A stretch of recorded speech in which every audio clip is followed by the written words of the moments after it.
Welcome to Planet Sleep. I'm your host, Josh. Tonight, I'll be taking you to one of the most mystical and beautiful places in the world, Sedona, Arizona, where red rock buttes meet cloudless skies. Sedona is blessed by almost 300 days of nothing but sunshine. People flock from all over the world for outdoor adventures and beautiful landscapes. But there's more to this region than its unique landscapes. Spiritual energy emanates from its core, and many hikers carry on with their pilgrimage to find the secrets of internal balance and self-reflection between the red rocks and waterways of Arizona. This episode of Planet Sleep is brought to you by BetterHelp. Before we begin our journey, let's take a few moments and just chill. Take a few deep breaths in through the nose and out through the mouth, and just listen to the serenity of the music. And picture yourself in beautiful Sedona, Arizona.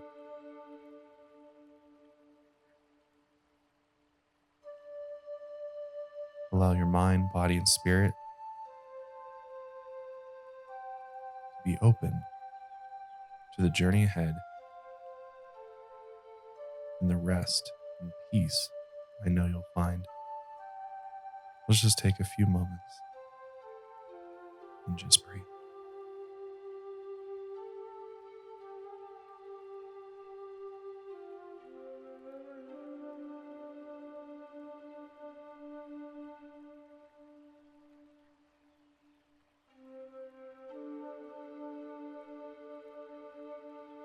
Infinite stretches of desert mounds coated in spindly branches and hardy cactus cover the land. Red rock formations torch the horizon as humble creeks carve the life-giving valleys. And between everything, a spiritual hum vibrates the land. Something draws you towards the desert of Sedona. Something precious and rejuvenating. And like many others who journey here, your pilgrimage to the desert delivers. Several miles south of the city limits, you hike beside a sheer cliff within the desert lands. A gentle creek flows in the distance, filling the air with a wash of quiet sound. The dry desert foliage collides with itself as it trades rustling noises from branch to branch. The rock formations beyond the greenery change color from red to beige, as their gradient shows Earth's passage of time from one layer to the next. Passing by brush and sand, you come to a gentle but massive curve in the rock face. Its walls are high and steep, casting long shadows along the ground. Built within the side of this massive wall, an ancient structure dwells along the cliff. Flat, rectangular, and tall, it sits within the rock face, protected by the weather. Well preserved and still standing, this is an ancient structure called Montezuma Castle. It was built and lived in by the peaceful indigenous Americans of the Southwest between 1110 and 1425 CE. The main structure is 5 stories tall and includes about 45 rooms. It took nearly 300 years to complete the project. And as you might have guessed, the structure's name is incorrect. Montezuma was an Aztec emperor from central Mexico, not the southwest United States. But when European explorers found the structure in the 1860s, they thought it was somehow made by the Aztecs. The area had been long since abandoned, but now we know more about its history. The structure was abandoned 40 years before Montezuma was ever born, and it's not a castle at all. It's more of like an apartment complex or community center. The structure sits 90 feet high, built into the side of the limestone cliff. It survived for thousands of years because it sits deep within the face of the rock, Here it's been protected from weather and erosion. Looking at its size and scope, this was clearly built by professional architects and engineers. They used limestone chunks from the cliff along with mud and clay from the nearby land to build up the flat walls. Its ceilings were made from local sycamore trees, and each branch was hauled up the cliffside and installed with wet clay. The structure can only be accessed by several ladders, which made it nearly impossible to invade. This made the early explorers believe it was some sort of castle, and because of its height, it's safe from the annual flooding of Beaver Creek. During the summer monsoon season, the storms would overwhelm the creek with water, and the floodplain below would fill, so its location on the cliff was perfect, and it's the main reason it survived this long. When it was in use, the Sinagua people lived here, and they had occupied the area near Beaver Creek since 700 CE. They later abandoned the area in the 11th century after the eruption of the Sunset Crater volcano, 60 miles away. As it shook the earth and sent ash across the sky, the people fled. But as years passed, they noticed the volcanic ash had made the ground fertile and perfect for farming. So the people eventually returned around 1125 CE. This was when they started their work on the Montezuma Castle. And since they feared another volcanic eruption, they built the castle high in the shelter of the cliff. As generations passed, the walls of mud, clay, and limestone kept rising. At its peak, it housed about 50 people, and it was also used as a community center. They stored crops and seeds and held community meetings and buried their dead here. The people who lived within the walls were merchants and traders. They gathered seeds, chopped wood, and weaved clothing, and they traded many of these goods to tribes hundreds of miles away. But the settlement was eventually abandoned around 1425 CE, and the people left the area entirely. And many other indigenous people nearby fled as well, but for what reason we don't know. The mysterious exodus might have been from war, drought, or plague, but its abandonment is still a mystery. The building remained untouched for over 400 years, until it was rediscovered in the 19th century. Explorers looted what remained, and ever since, industry and tourism have threatened the survival of the Montezuma Castle. Since the 1930s, restoration projects have done their best to preserve the building, and the building has survived for many more decades, inspiring everyone who comes to see its beauty.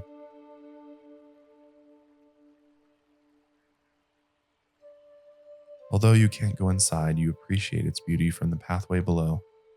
Its flat, solid structures and small windows look over the verdant land. Beaver Creek bends and carves through the arid plain, giving life to the region where the Sinagua people once roamed. You follow the creek north and pass by endless forks of desert rock and foliage. Eventually, you pass through the town of Rimrock, where one-story houses fill their front lawns with gravel and camper vans. For a few miles, the creek finally takes you to another location of the Sinagua people.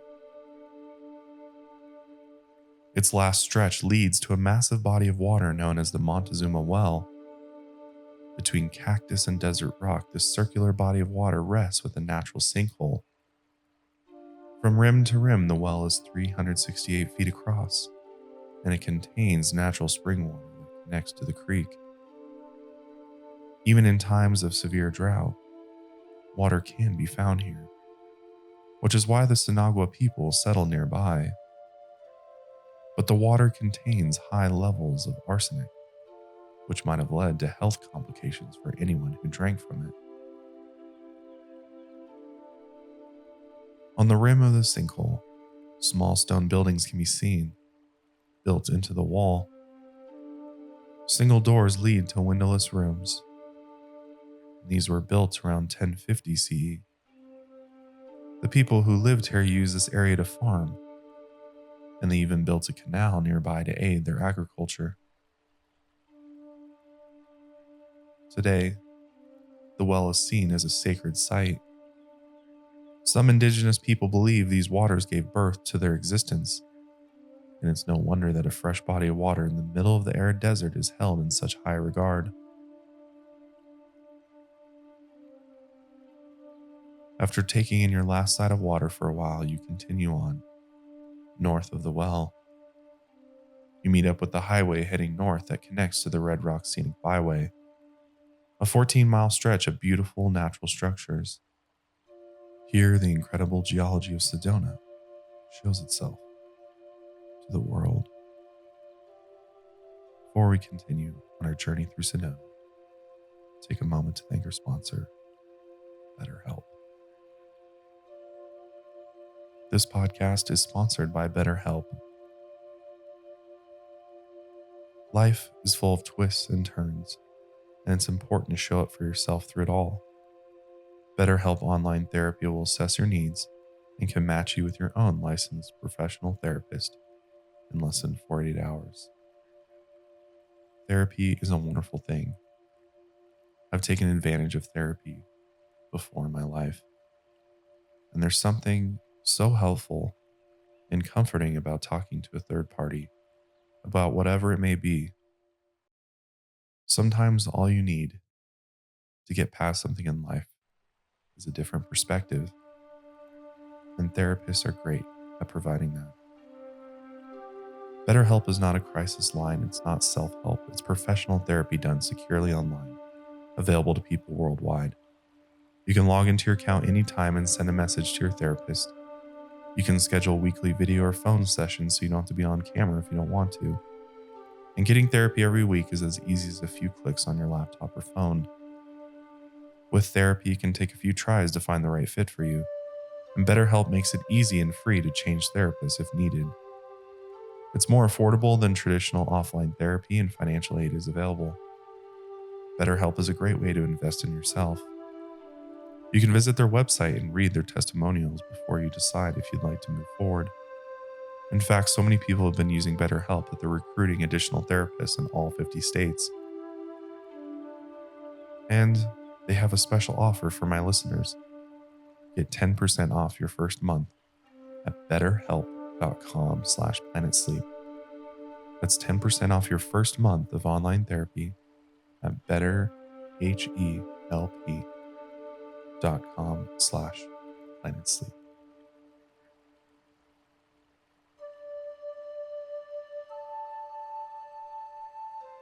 Let us continue.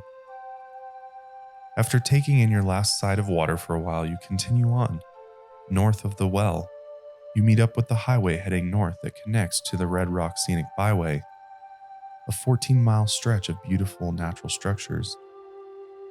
Here, the incredible geology of Sedona shows itself to the world. Along a 2-lane blacktop highway, you curve back and forth between low mounds of desert rock. Brown and light green plants color the landscape as you pass highway sign after highway sign. Soon the beige rock of the earth changes to red, and off in the distance, tall structures line up along the horizon. Jetting into the sky high above the meager mounds of desert, these red rock formations reach upwards along sheer cliffs. Each one has a distinct feature, a unique crest or a jagged face etched into the side. Layers upon layers of rock show their different shades of red as they stack up high towards the white clouds. Their tops are often colored with green foliage in contrast with the bright red hues, while the bright sun strengthens each color on the mountainside. These majestic mountains are part of why this area has long been recognized by indigenous people and tourists as a sacred landscape. Its beauty draws more than 4 million people each year, and over half of them search Mother Nature for a spiritual experience. Many visitors have experienced transformations and have accessed internal cleansing on the deepest level when they visited here. Many claim that spiritual vortexes exist within the region of Sedona, and ever since the 1980s, people have been visiting the area in growing numbers, and it's considered one of the most sacred spots on Earth.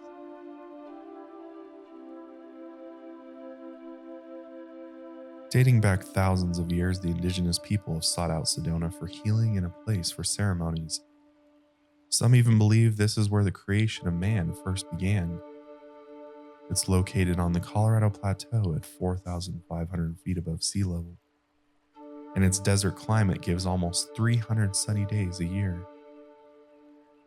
Finding a spiritual connection with nature, God, or any other divine force is heightened by the sun's blessing of light and color through the majority of the year. As you look out at the jutting rocks, although they look like mountains, they are only formations carved by the hands of erosion. They are all buttes, mesas, pinnacles, or hoodoos, and this region was once an inland sea thousands of years ago. For many who visit the land, dreams and visions of dolphins are common. The energy of the ancient sea remains even though the desert surrounds the region. Something within the land elicits a great sense of wonder and a connection to Mother Nature.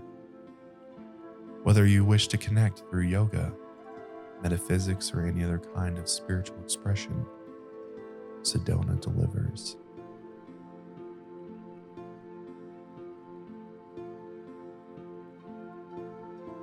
It isn't long before the call of spirituality unfolds between these rocks. Projecting from a connection of tall formations, a man-made chapel sticks out. A grand holy cross mounts itself in the rocks and connects to the foundation of the building. Appropriately named the Chapel of the Holy Cross, it stands out among the long stretch of nature. Built in the 1950s, it has a surprisingly modern look to it. It's a Roman Catholic church with unique architecture for the time. It holds high, solid standing walls that reach dozens of feet into the sky. It seems to emerge from the rocks beneath it, and even tries to match the colors of red. From within the walls, hundreds of prayer candles shed a low light across the pews, and a massive crucifix looms over the interior. Beyond this, large windows open up to the red rocks beyond. Without this beautiful landscape as a backdrop, the sense of wonder and awe wouldn't be nearly as strong. As you take a moment, you realize the sense of spirituality in the desert is amplified, regardless of belief. There is something about the grand rocks and the solitude of the desert that enhances everything within. After taking a moment to breathe in the sight, you leave the chapel behind and continue on through each unique rock formation.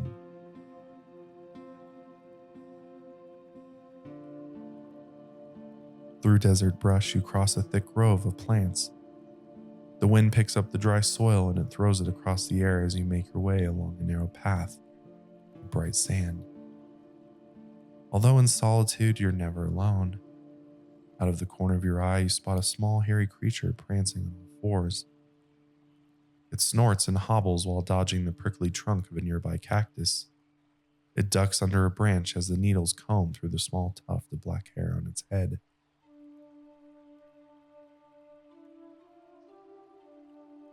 The collared peccary is its local name, but others know it as the javelina. It looks like a pig, but it's far too hairy and small. It stands about 2 feet tall and weighs no more than a medium-sized dog. 2 small tusks stick out of its mouth and aim down towards its slim legs that carry its stocky body. And even though it's covered in hair, they don't have a large enough coat to survive the colder climates of the north, so they stick to the warmer areas like Arizona. They have a unique scent gland that they rub on the dirt and nearby areas to mark their territories, and they also use it to identify each other. They use their flat, piggy noses to smell each other's unique scent. And since they live in herds, they'll rub up against each other to trade scents, so they can recognize each other as family and friends. As for their diet, they can be seen chomping down on nearby prickly pear cactuses with no hesitation. The cactus thorns don't bother them since they have tough mouths. They also eat insects, small snakes, and little desert lizards, but most of their diet is plants. They love to eat succulents and flowers. especially plants that aren't native to the area. They like the taste of something exotic and new. So if a rare plant makes its way into the ecosystem, the javelina will add it to the menu. But the problem is, many of these plants are found on people's properties. If a new family moves into the area and wants to bring a piece of home with them, sometimes they add a foreign plant to the garden. This is tempting for the javelina. So if the locals want to avoid these animals tearing through their gardens, it's best to keep it local and out of their reach. So the javelinas won't seek out the new exquisite meal and tear through the garden.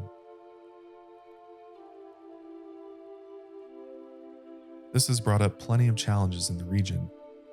Since wildlife meets so close to the borders of human activity, places like Sedona have had to adapt to the wildlife. Rather than forcing the wildlife out, there's been a push to coexist with nature and the furry friends that come along. And the javelinas of Arizona are often spotted around any given town. Since they live in the dense brush of the desert, their eyesight is poor and their hearing isn't much better. They rely mostly on their powerful sense of smell to identify friends and foes. But in places of human activity, it's sometimes confusing to separate the two. For the javelina, the smell of a dog is similar to the smell of a coyote or a wolf, so it often treats them all the same, and their small tusks can be used in self-defense. Run-ins with local dog walkers have sometimes led to violence, so dog owners need to keep their eyes and ears peeled when they're walking.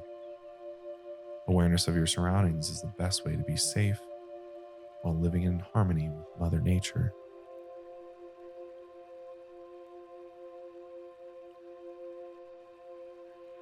As you walk through the green and brown brush of the desert towards Sedona city limits, you remember that not every encounter with wildlife is a threat. That's why you're out here in the first place, to seek out the beauty of nature. As a scattered brush turns to forest, the air around you lights up with bird calls and the dash of colors between branches. Finally, you reach Sedona. For a moment, you're met with low buildings, grocery stores, tennis courts, and desert trees, stilted along paved streets. But no worries. These reminders of modern civilization come and go, and soon you're back in the warm embrace of the wild as you reach the northern edge of town. Occasionally in spring and summer, the desert flowers add a touch of color to the beige, red and green of the land. Red, yellow, orange, and purple light up the tips of green branches, and a fresh canopy of color brings a new view to the area. Along with these flowers come friends, small ones that hover nearby as they stick their beaks in the flowers to gather their nectar. These are the hummingbirds of Sedona. Their heart beats 1,200 beats per minute, and they're the only bird that can fly backwards. They beat their wings more than 80 times a second as they hover in the air near the flowers. And their wings move so fast that they look like a blur in the wind. This bird species is also the tiniest on the planet, but they're strong nonetheless. Although they're often found in the humid jungles of flowering plants, 5% of hummingbirds have found homes in North America, and some have found the arid lands of Sedona their home. No matter where they are, they all rely on nectar from flowers like the bright, colorful ones before you. And without these vibrant colors, the hummingbirds would have trouble finding their food. Their pointy bills come in all different shapes and sizes, just like the flowers. The size determines which flowers it can feed on. As they stick their bills deep into the flowers, they use their tongues to eat the nectar within. Like bees, they can pollinate flowers, which adds to the ecosystem's health. More hummingbirds equals more beautiful flowers. A unique native plant that grows only in the southwestern deserts is the oquitio, and this red-flowered plant is friendly to hummingbirds. And its flowers bloom right when migratory species like the hummingbird pass through the region. Some people mistake it for a thin cactus because of its thorns, but it's really a succulent. These waxy plants bloom in the spring and their thin branches snake their way up from the ground. They can grow up to 20 feet, and they're usually much shorter depending on the rain. And since rain can be hard to come by in the Arizona desert, they've adapted to survive by losing their leaves. If they're ever not getting enough water, they can shed their green leaves. Patiently, they wait for the next rainfall when they grow back their leaves. If need be, they can do this several times a year. This behavior makes them extremely drought resistant, and their humble lifespans match their humble beginnings. They start from white, flaky snow-like seeds, fluffy in the palm of your hand. And once they're in the soil, it takes them an incredibly long time to grow. Year after year, they grow inch by inch, and eventually, once their flowers bloom, they will act as a haven for the migrating hummingbirds through Arizona. To track their numbers, hummingbirds are gently captured and banded with numbered tags by conservationists. From watching the local climate, we can see how their population numbers are affected by local weather and climate change. If their numbers are healthy, the female nests after breeding, while the male flees the nest to find their next mate. But as humanity encroaches on their territory, the best way to ensure their survival is to protect the native plants and flowers the hummingbirds feed on. Locals plant native flowers and add nectar feeding areas to support the hummingbirds, but human construction and expansion destroys many of their natural habitats. As the cities expand, the natural habitats are threatened. So many enthusiasts do their best to incorporate wildlife into their properties, like local plants and nectar feeding areas that hang from trees.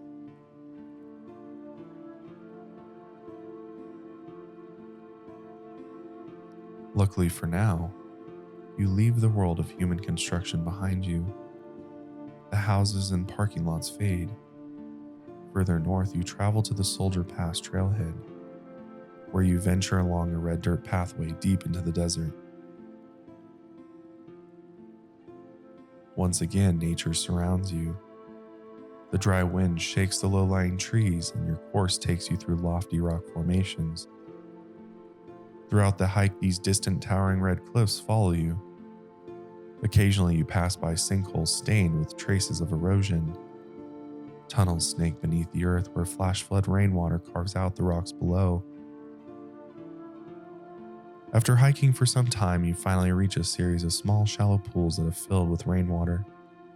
They sit only a handful of feet wide. Often these pools are dry, but if weather recently blessed the region with rain, these pools will be filled. There are 7 sacred pools of Sedona. They line up in a shallow valley on the rock's surface. As it rains, the water fills the pools, and once overflowed, the water will descend down to the next lowest pool. These places of captured water are not only important for the wildlife, as they act as places to stop for a drink, but they also act as a spiritual site where people come to meditate and reflect within the deep trails of nature. You take a moment to breathe in the spiritual energy of the pools and the quiet solitude of the hiking trail. You're deep into the nest of wildlife. After a moment, you reach your hand into the pool of cool rainwater, and as you pull your hand back out, you drip some of that cool water on your head. The water feels so refreshing, and it gives you the last bit of energy you need to reach your last destination in Sedona. Rumors of hidden spiritual energy vortexes surround Sedona, and you intend to find one by the end of the day. These vortexes are said to balance certain characteristics and strengthen honesty, openness, and commitment. If the sacred pools weren't refreshing enough, you also heard that Cathedral Rock harbors a mystical energy vortex. So back through the trails and streets you go, back through red rocks and desert trees, until you see the red mammoth bulk of rocks in the distance. This cathedral is two major formations with a jutting spike in its center. You hike along the creek below the grand structure, and along the way the hair on your arm stands up the closer you get to the cathedral. Something electrifies the air with each step toward the vibrant red rocks. A feeling of inspiration and serenity consumes you. As the sun reaches the horizon and focuses the shadow of each shape, you continue to climb the trails leading up the cathedral until the view of the city comes into focus far beyond the desert. A feeling of calm and oneness overwhelms you as you see where city meets nature. The two collide in a single image, and wilderness and humanity become one.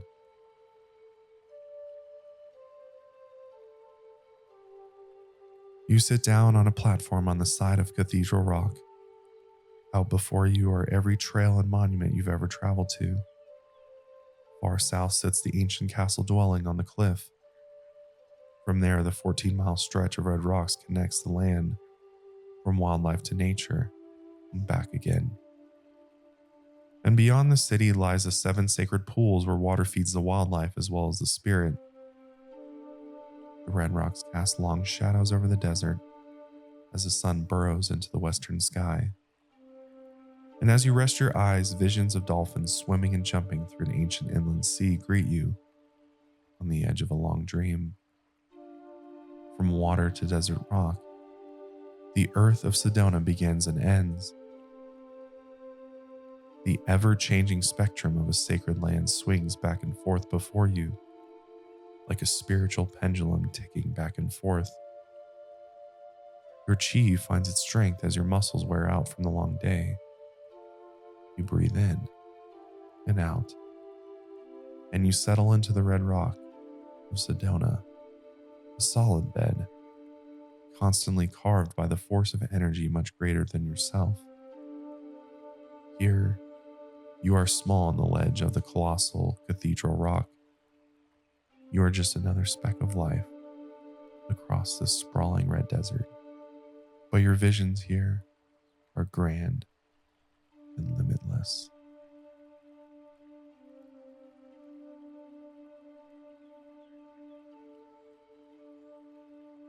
Hope you enjoyed your journey to Planet Sleep tonight.